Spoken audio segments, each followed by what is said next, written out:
Hey guys, Desolator Magic here, and I have unstabilophobia.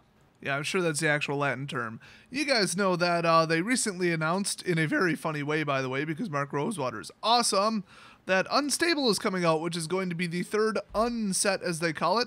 This is of course coming after Unhinged and Unglued. So way back in August 1998, they came out with Unglued, and it just was like a fun set. They were kind of poking fun at themselves and kind of some of the dumber design mistakes they made earlier in the game because, you know, keep in mind the game basically came out in like 93, 94. Now this is going to sound crazy. Even I didn't realize this until I just read it. But Unglued had 94 cards in the set. That's it. Now Unhinged had 141, and it kind of makes sense because, you know, they had more funny ideas. They had more to work off of, well, mostly because it came out in November 2004. So since 2004, I would say that the main reason people want an unset is, well, two reasons. First, you're never going to have a draft this crazy, so people remember drafting the sets, and it was just utter madness. I've heard stories, I'm sure they were embellished a bit, but honestly, I think some of the cards required you to like stand up on your chair and yell something, or it was just crazy. I mean, one of them said you could destroy a creature in any game you can see from where you're sitting. You can imagine this is just like craziness, and some of the funnest games I've ever played are just complete madness, like Two-Headed Giant, Emperor with like fun decks, or just take 100 commons and try to build a deck in 30 minutes from it. That's one of my favorite formats, by the way. Yeah, and it costs like, what, $3? I mean, come on, people. Hell, if you have your own commons, it costs you $0. And, of course, the multiplayer commander decks, especially when at least two people are playing with complete and utter troll decks. I was one of them. So, of course, taking that to the extreme, we've got the unsets, and it's just crazy. I mean, the gotcha keyword / mechanic, that's just hilarious. They introduced fractions. I mean, that was pretty wild. And I kind of thought one of the more subtle jokes was that some of the full art lands were just exactly, precisely generic. Like, if it was an island, it was literally an island. I mean, it was just a mountain, a forest. It was actually pretty funny. Now, those cards are worth a ton. I mean, we're talking, I think, still like 7 to 10, maybe even a little bit more. And the foils are obscene. I mean, they're like 40, 50, 60 bucks last I checked. Now, they were almost the original full art lands. I think some of them came before that, but they were so rare and so unheard of, and they were so generic that they actually kind of looked cool. Instead of, oh, look at the beautiful, amazing artwork. Oh, wow. You know, it's just like, oh, it's an island. Haha, I get it. Cool. They're rare. I want to play with them. So since then, they've kind of gone bonkers with full arts. I think people are kind of over them at this point. I still like them. I think they're cool, but not as much as when BFZ came out. So, okay, there was value. I meant to make that a later point in the video, but the main point was people wanted another unset because it was really fun and crazy to draft. I mean, it's some of the most memorable games of Magic ever played. So everybody's like, bring it back, bring it back. Plus, the other major reason is people saw the cards in somebody's trade binder, and the big thing where I'm at is people will just randomly insert like some maybe realistic looking card from Unglued or Unhinged into their binder, just right in the middle of like the standard section. Somebody will read it and be like, oh, this is neat. Whoa, this is powerful. What the heck? Well, and then you tell them, I have no idea how that got in there. And then somebody's like, do you have more? I want to read them all. And then they go look it up and everybody gets excited about it if that's the first they saw it. Because it's a real actual Magic card. It's not like somebody in some other country just made it as a joke or it was some like fan-made thing. No, Wizards released that and it's too funny and people just want the cards for collectibles. So I was going to check on the prices, but I ran over to Card Kingdom and they don't sell Unglued and Unhinged singles, apparently. Okay, they sell Homelands. They sell Amonkhet. Okay, I had to group that together. It's one of the worst sets ever printed in all of the history of the game. Only from a price standpoint, not mechanics. But last time I saw a price list, I'm just way too lazy to go over to a different website. They aren't good. I mean, the lands are worth a fortune, but I think the highest card is like $3 or $4. I mean, there might be an exception I'm not thinking about, but there's just no staying power. And the only thing driving up the price, it's not, ooh, modern playability. No, they're banned in every format. In fact, if I recall, they actually have a silver border. Silver bordered cards are not legal. So the only thing driving up the price is the comedy of it, or the legendariness, like Cheaty Face. Oh my gosh. Cheaty Face is one of the longest running gags in the history of Magic. I mean, right up there with, hey, if it's foil, it's hexproof. I mean, Cheaty Face is an uncommon, and right now it's around $12 on eBay. I mean, it is not cheap. It's because people want it. It's so funny. The art is funny. The breaking out of the card frame is freaking hilarious. People just love everything about it. But still, I mean, if that's one of the best cards in the set, there is no value there. And is a set going to sell if there's no value there at all? So normally, as a massive single seller myself, I would say no, absolutely not. No way in hell. It's impossible. But then again, people have been asking for it like crazy. Now, were they kind of asking as a joke, you know, kind of like daring them to do it, just like everybody says, we need to return to Kamigawa? Does anybody really think that's a good idea, that that would be profitable, that that's a good idea from like a business decision standpoint?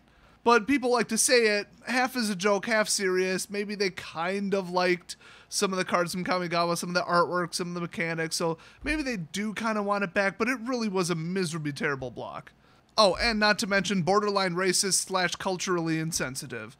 But if people have been asking for it forever, you know, sort of serious, sort of not, somewhere in between, then don't you think maybe it'll sell? I mean, people really want to draft with it at the end of the day. That's what I've at least heard. Like, I've literally asked people, why do you want the unset back? Like, why do you want another one?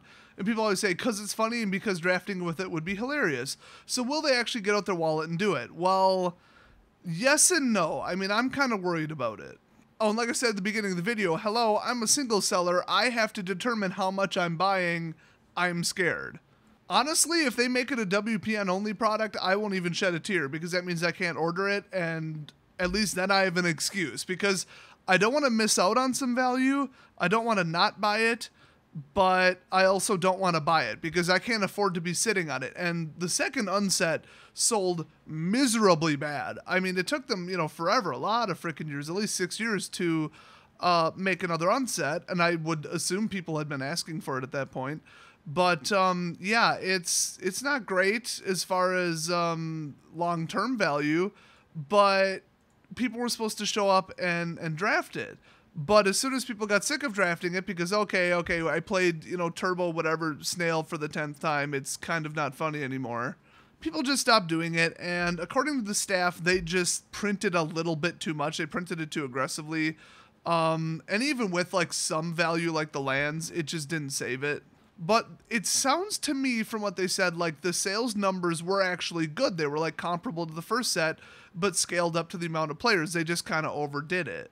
Then again, I mean, there's not a whole lot of them floating around, and they're worth quite a bit now. So, you know, you hold them long enough. Now, the whole if you hold it long enough thing, will it apply to this set? Because people say it doesn't apply to like standard sets or modern sets anymore because they just print too darn much of it. I'm not sure how much truth there is to that, but I feel like it probably is a little bit of a stretch. I mean, if it's scaled up like the print order to the number of players, yeah, there's more, but there's more players. That's just not how math works. But this is completely different. I mean, here's the thing. If you go over to, well, Card Kingdom, and this is the only thing they have listed, and you want a box of Unglued, it is $800. And if you want a booster pack, just one, which is a 10-card booster pack, $23.99 for a booster pack.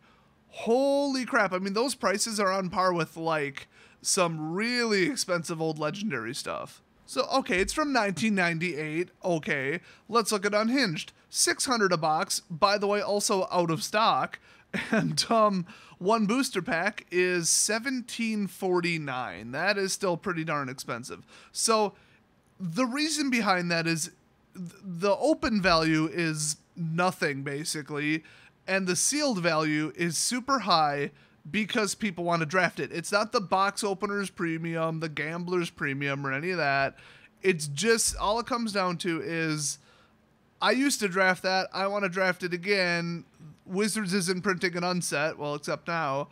Let's just pick up, 9 boosters of it or whatever, 1 box, and then we'll draft it. Everybody pitch in. And then you can draft it again, because, I mean, you could, if you had enough of the cards, like, shuffle them up and re-put them into boosters and pretend to draft it or something. I don't know.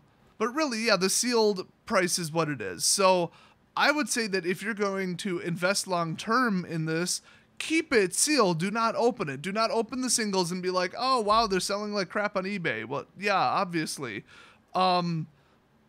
Let's just keep the singles. No, you shouldn't have opened them in the first place. I mean, I'm not even going to try to sell singles out of this. I don't even know what I'm going to do because I don't have the budget to sit there on, $84, $85 boxes for 5-10 years. And even that's not guaranteed. And then even then you have to find a buyer for it. So it's not the greatest business model for me. I like to flip the cards quick, so I don't know what I'm going to do. I mean, honestly, I'll probably get like one case because I sell to a lot of like long-term investors, and then I'll open like one box on stream or something or as a YouTube video just to show them off because they're hilarious. I might also obviously draft it with my friends, but I like to do that at my local gaming store just to support them and stuff. But I'll tell you what, if there's an event, I'm going to it. If somebody's going to draft this, I'm going to do it and make a video about it. But will I do it more than once? I mean, it depends on the price. So if this is a lower price than a standard release, which would be nice, I think that'll help a ton. It'll help move a lot of them. And if they sell too many because they lowered the price of a box, who really cares? Because it's not like you're killing the market. There is no market. I mean, the singles just aren't worth anything. So if you want to make money on it, invest, don't worry, just keep it sealed. That would be my advice. And I think you should be good, probably. Not guaranteed, but probably. And, hopefully people will draft it in your area. That's really my conclusion about the set, because that's the only way it's going to get sold. Now, drafting doesn't eat up the packs very quickly, but I don't know. It kind of does, it kind of doesn't. So I think that Wizards is going to slash the print numbers. First of all, they could do print to order and just send a really small first wave and see how it goes. And once interest falls off a cliff, like with Conspiracy 2, okay. And that was a draft heavy set, and people drafted it for, 2-3 weeks, and that was it. So yeah, my LGS did not order very much at all. I didn't order any. I actually think it might have been WPN only, come to think of it. But yeah, as a single seller, it's kind of stressing me out. I really am not going to get like 4 cases of it, open it, and try to push the singles. I'm not that stupid. And that right now is the majority of the market for any set. Modern Masters, Standard, anything. The vast majority is people opening it and selling it as singles. That's a huge portion of the market. So you lose that. Yes, right off the bat, it's not going to sell well, but there is one exception. They might find a way to put some value in here. Mark Rosewater, he loves the set. He's been wanting to do an unset forever. He says it in like every interview. He's all excited about it, obviously. So is everybody who's super into Magic. But he's been giving out a couple hints from what I've heard. Rumors, friend of a friend, plus little posts online, stuff on his blog. You put it all together, and he seems to be suggesting that they might have found a way to put just immense amounts of value in it, even though none of the cards are playable in any other format. Now, someone told me they heard that the card's going to be black bordered. I absolutely guarantee they will not. All the other unsets are silver bordered, so yeah. Somebody else said, oh, some of the cards will be legal in, like, Eternal formats. I seriously doubt it. I mean, they could put a couple staples in there, maybe, but I don't know. They did add squirrels, they did add contraptions, we already know that. So, that does sound playable, but I don't think so.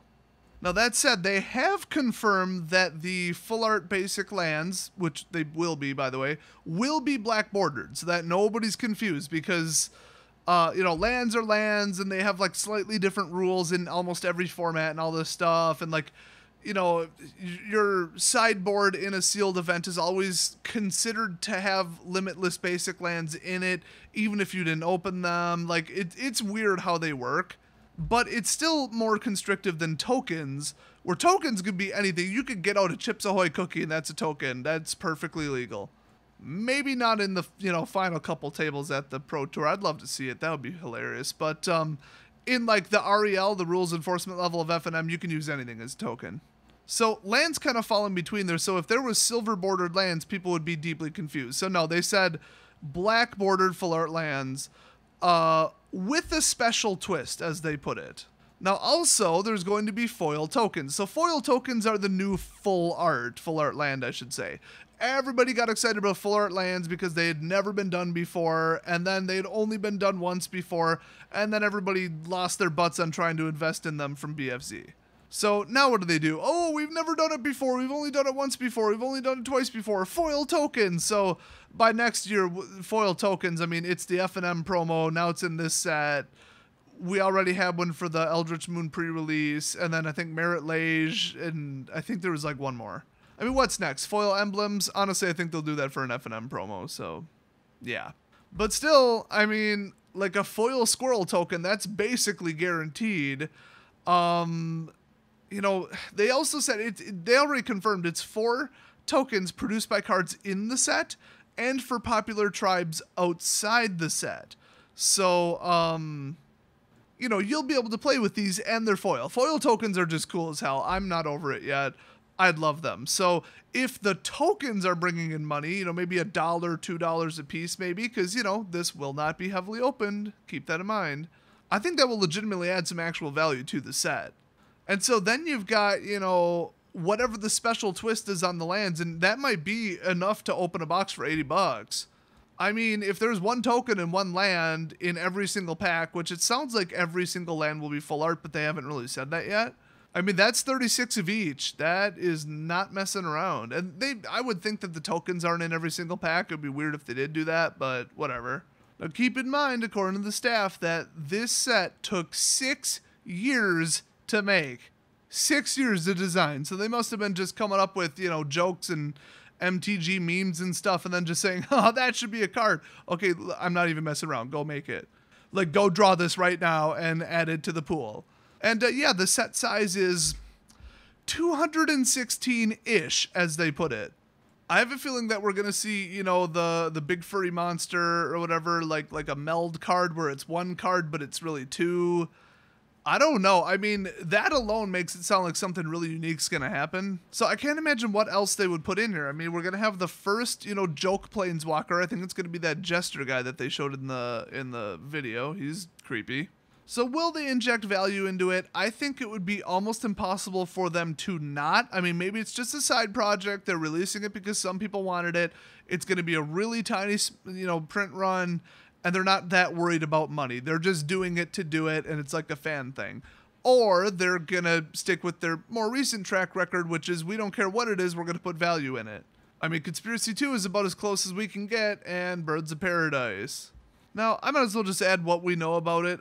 Steam Flogger Boss, which is a reprint from Future Sight, one of the very, very, very referenced cards, because it's supposed to indicate the future, but the whole rigor and contraption thing never really came up, so it's been one of the longest running jokes in all of Magic, like, when are we going to see a contraption?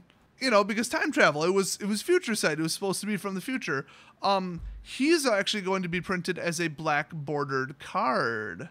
So he'll be playable, which is good because the Future Sight card frame makes me want to throw up every time I look at it. It is the worst thing I've ever seen. It looks like a 1999 RTS game HUD. I mean, it's just terrible. There's also going to be 2 color heavy. We're going to have Order of the Widget, Agents of Sneak, which just sounds very Matthias-ish. League of Dastardly Doom, Goblin Explosioneers, which is just going to be the best thing ever, and Crossbreed Labs. Oh, and the whole thing takes place on a world of mad scientists, and those are the 5 major factions. So get ready to ditch your favorite guild nickname, and you guys already know what I think about nicknames. And next time you're playing white-blue, say, oh, it's a widget deck. It's an Order of the Widget deck. Also, you thought it would never happen. The staff thought it would never happen. I thought it would never happen. But they made a card referencing Dungeons & Dragons. Now, you probably thought, oh, cool, that works because they're all owned by Hasbro. And literally Wizards of the Coast, the branch of Hasbro. How hard could it be to put a Beholder or Drizzt Do'Urden on a card? Apparently really hard, according to the staff over at Wizards. Or not even Wizards, just Magic. They said the D&D people are super protective and paranoid about all their IP, intellectual property, and they don't share it with anybody like ever. Not quite true, but apparently they just really did not want Dungeons and Dragons crossovers or something. I don't know why they don't think that wouldn't cross-market it, but whatever. But no, there's going to be, I believe, a card called Sword of Dungeons and Dragons. Oh yes. So whether it's worth money or not, as a vendor, I'm scared. I'm barely touching it. I'm not going to invest heavily in it. If I lose a tiny bit of money on it, whatever, I guess. I mean, I totally can't afford it. But at the end of the day, I'm definitely going to draft it. And as soon as people are done drafting it, I'm going to try to trade for their cards because I own a grand total of, I believe, 0 cards from the other unsets. And yeah, I think they're hilarious and I want them in my binder. So, I mean, there's a slight market, I guess, me. But what do you guys think? I mean, is it going to be amazing? Are you interested? Are you going to draft it? Do you just want some of the cards that are really funny? Can you totally not wait for spoilers? By the way, December 8th, 2017, it's coming out. Are you going to invest in it? Are you going to leave some sealed? What are you going to do? Do you have concerns over opening a set that's effectively not worth anything? It's a guaranteed loss, but who cares because not really, because you're going to have fun with it. Or are you on the collector side where it does have value to you and you are definitely going to, want some of the cards and kind of generate a market for it, at least temporarily? Or do you think that the agents of sneak are going to sneak in some incredibly valuable cards in there that'll make up for it and people can open it to death if they want? What is your prediction? By the way, speaking of collectors and collectibles, I gotta shout out my bro, the Idiot Reviewer. He does all kinds of openings and reviews on collectibles, toys, hobby stuff you're probably into. I mean, just go take a look at his channel, link in the description. After somebody reminds me that I forgot the link is in description and I copy and paste it in later after the fact. And you'd be like, oh yeah, I'm into that stuff. Let's watch him unbox it. And it's not like some stupid unboxing, because there are some incredibly stupid unboxings right now on YouTube. It's like legit reviews, like here's what I think of it. I'm an expert. I know what I'm talking about. That kind of reviews. So yeah, definitely a great channel. You should go check it out and leave a comment telling him that Desolator thinks he's awesome. From what I've heard, the feeling is mutual. Hey, if you want me to shout out your whatever, don't really care, website, blog, vlog, Instagram, recipes.com account. I keep saying that and I'm pretty sure you cannot make an account on there. You have to be a professional writer. But hey, if you are literally Martha Stewart, send me a message on Patreon. I will shout out your stuff at a certain level. I'd tell you which tier, I honestly don't remember. But go read the reward tiers on Patreon because they're freaking awesome. Honestly, I think it's it's not even the high one. Also, over on Patreon, as you may have heard last video, we're plotting a top secret video completely based on one or more users' suggestions when I asked them what I should do for the 10 million view special. We've pretty much got it settled at this point, but that post is only visible if you're actually a supporter. Not that I'm like, oh, go become a supporter for $1 for 1 month just to see it. No, you'll see it eventually. I'm just saying, if you want to be part of my secret cabal of spy ninjas and monkeys with typewriters that eventually come up with Shakespeare, which is definitely equivalent to what this new video is going to be, check it out. So that's it for this very video today, and I will see you guys next video.